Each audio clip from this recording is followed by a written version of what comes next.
Question 4. How did you use new media technologies in the construction and research, planning and evaluation stages?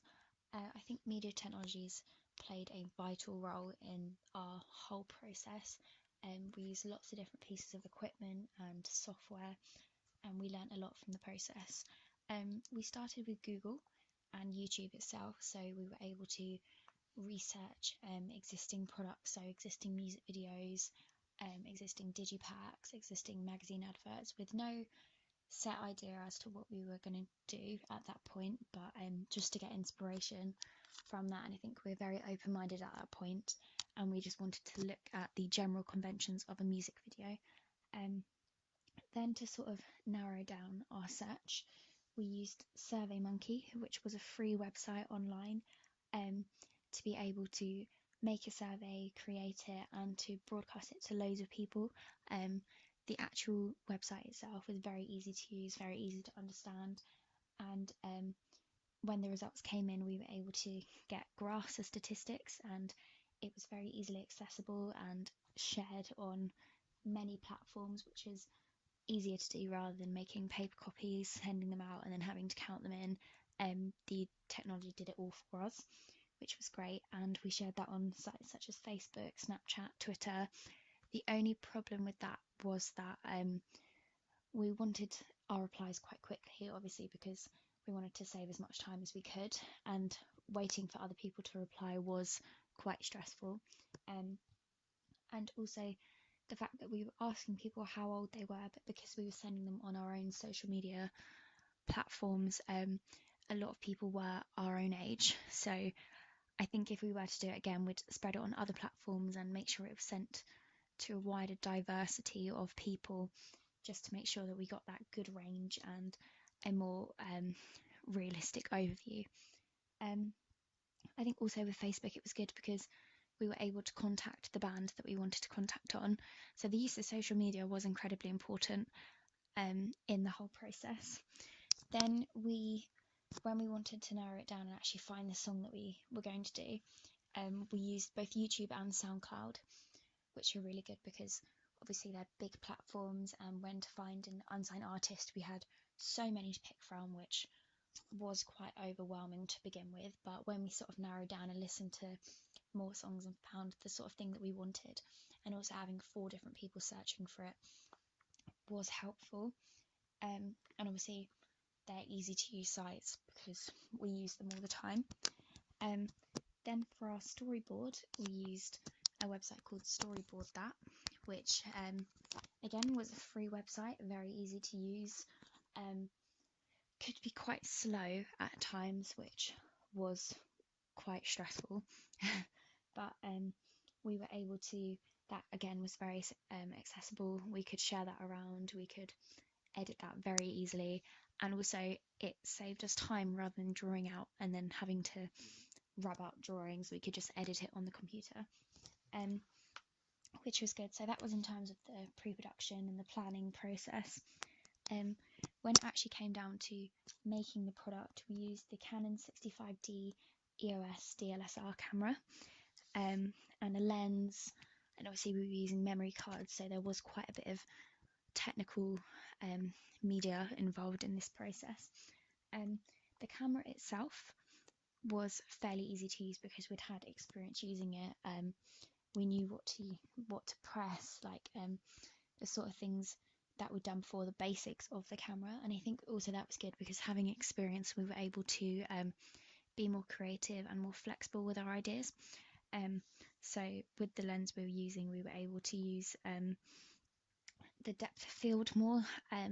We were able to focus things differently. I think what we found initially, and I know we found it last year, was the autofocus on the camera that we had was not very good, and it clicked. It made a clicking noise when it was trying to autofocus, and it was very slow. So we just found that it was just easier to manually focus it ourselves, which, I mean, it wasn't too much of a problem. And obviously the memory cards, we had to use multiple of them because we got a lot of raw footage and we passed them over. We edited all of our work on an iMac, and so as we filmed, sort of each day of filming, we'd go back and upload our work onto there just to make sure that it was safe and already on the computer. The iMacs themselves were good. They were easy to use, but they did have a habit of crashing occasionally, which made things quite difficult. But when they were working, they were really good. And then in terms of actually editing, we used Final Cut Pro, which we'd used numerous times, and we had experience with that, which I think was very helpful. And we put filters over our work to enhance the colour. We were able to make jump cuts and transitions to pick up the pace of it, which I think was good. And also a key thing was stabilisation, because when we'd actually filmed, there were quite a few, because we were doing mainly handheld shots. There were shaky shots that looked unintentionally shaky, so we were able to stabilise them in Final Cut Pro and make it flow more smoothly. I think also when it came to the digipack and the magazine advert, we used Photoshop, which is quite confusing if you don't really know what you're doing. But the basics, we did pick up the basics along the way, and we were able to change the saturation and the contrast of the video of the still that we were using, and we blurred the background and then sharpened Megan's face to make her more of a feature and add to the vibrancy of the thing itself. And we also searched on Google for fonts that we were going to use, so we knew we wanted quite a handwritten looking font, because it would look more casual and represent the indie genre, and it would just sort of show the laid back vibe that we were going for our video, and obviously the band itself. So I think that was helpful, and obviously using this website we were able to transfer it straight into Photoshop, as well as the digipack net that we'd got off of Google. So we had a lot of them to choose from, which I think was good. There was a wide range. So we looked at the stills that we had to see how many good shots that we got and that we could fit on, and we decided to use an 8-panelled digipack because we took a lot of good shots and we wanted to get them in there, and I think that was the opportunity for them to be seen, and I think they looked really good and they really added to the digipack that we made. And then finally we uploaded our work, all of our sort of audience feedback, the rough cut and the final cut, onto YouTube, which we've used many times throughout the last 2 years. It's very easy to use, it's accessible for a lot of people, so people can go and watch it at home. When we're doing our work at home, we can get onto it, it's easier, because that's one problem with the Mac.